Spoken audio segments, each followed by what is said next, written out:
Olá, queridos irmãos e irmãs, sejam bem-vindos ao nosso canal e à reflexão diária de hoje, dia 10 de novembro, quinta-feira, dia de São Leão Magno.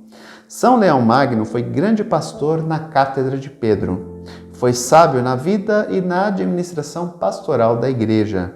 Manteve firme o ensinamento dos apóstolos e convocou o concílio de Calcedônia no ano de 451. Suas homilias eram simples, porém profundas, ricas em conteúdo doutrinal, e foi quem elaborou a liturgia do Natal. Olha aí. Escreveu muitas cartas apostólicas. Demos graças a Deus por aqueles que deram a vida em favor de seu reino.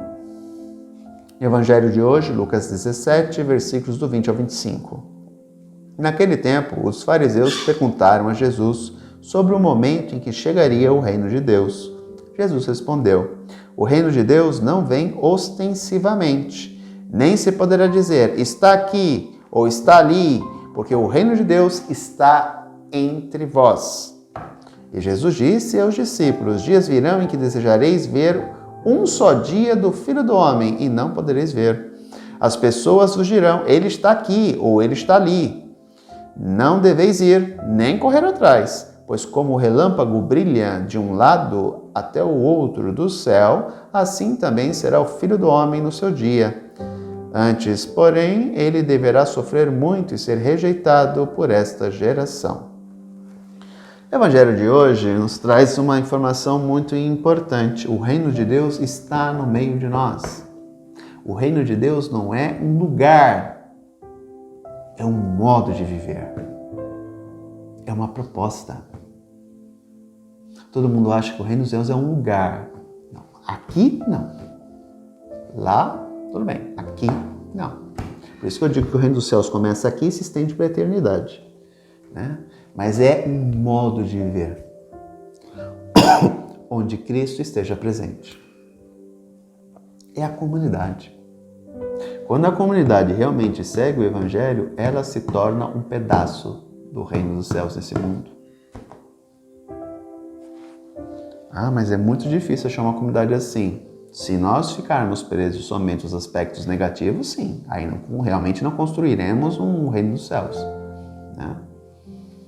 Sem dúvida nenhuma.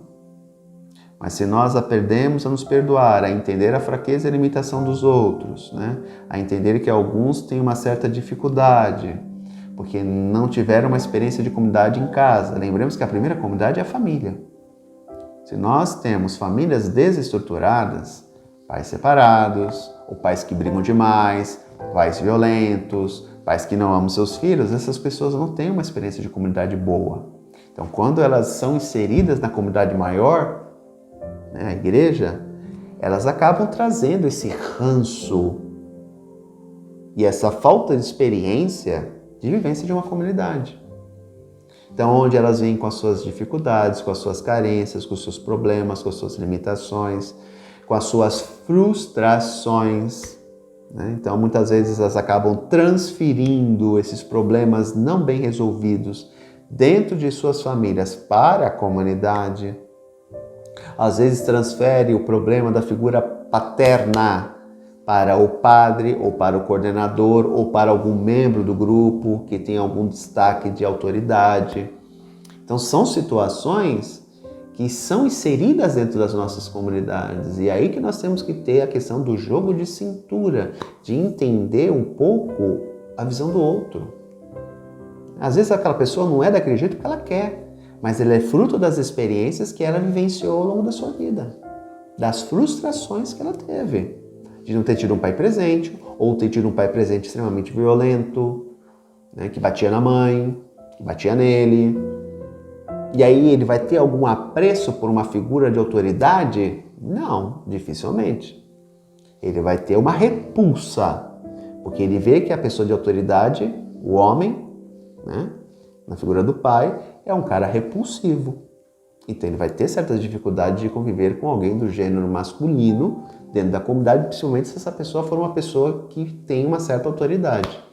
Né? Então a gente tem que ter esses detalhes, tem que entender isso um pouquinho, entendeu? Além disso, temos as nossas limitações também. Todos nós temos inseguranças, problemas, dificuldades, coisas que não foram bem trabalhadas lá na nossa infância que a gente carrega com a gente também. Né? E isso, quando a gente vive em comunidade, acaba florescendo, né? Às vezes você olha para uma pessoa, aquela pessoa não desperta coisas boas em você, porque alguma atitude dela remete a algum problema seu que não foi bem trabalhado lá atrás. E aí você vai criar uma certa antipatia por aquela pessoa, pela conduta dela, ou pelo jeito que ela fala, como ela se comporta, né? Por quê? Porque são coisas que você não trabalhou bem, né? Então, essas situações, elas devem ser vivenciadas e trabalhadas dentro da comunidade, a fim de que a comunidade se torne, sim, o reino de Deus, porque Ele está presente no meio de nós, né? E entender que não temos que ficar buscando Jesus fora, Jesus está dentro da comunidade. Está dentro da comunidade. O Salvador, o nosso Salvador, está dentro da comunidade. Lembremos que a igreja ela não salva ninguém. A igreja é instrumento de salvação, segundo o Concílio Vaticano II. A igreja não salva. Ela é instrumento de salvação, porque quem salva é Cristo. E Cristo está presente nela. Né? Cristo está presente na igreja. Então é Ele quem salva, por meio dela.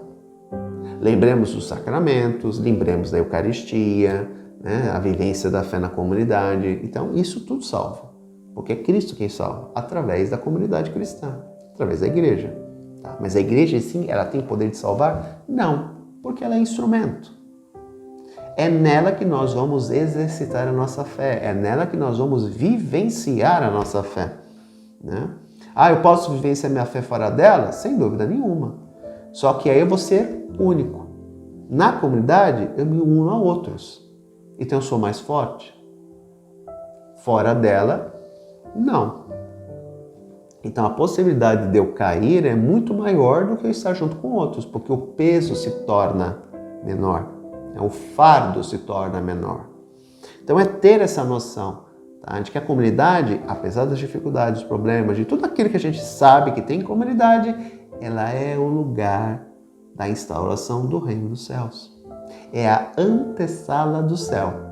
Mesmo que muitas vezes há pessoas que digam que seja a antessala do inferno, né? Mas não.